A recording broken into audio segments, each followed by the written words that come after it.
Masakit ang umibig,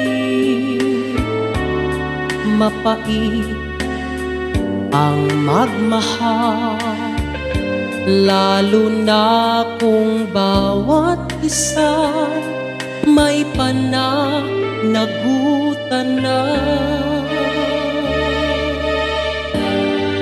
Malihim ang pag-ibig, pangamba'y laging taglay sa pagnakaw ng sandali, nararapat sa iba. Lagi ang pagtatanong sa budhing gulong-gulo,